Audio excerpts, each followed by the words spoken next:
కేకిరింతలు లెక్క చేయకు, పళ్ళున్న చెట్టుకు అలవాటేగా. కలత చందకు చందమామకే ఏటేట చవితికి నిందలేగా. ఓటమన్నది గురువు కదరా, ఓర్పుతో నువ్వు గెలవవా.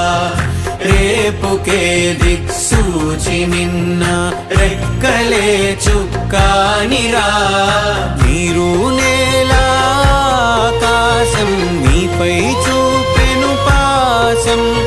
దారే తప్పిన పాదాలు గాడిన పడితే సంతోషం. తరతరాల చెమట చుక్కలు లాల పోసెను భూమికే.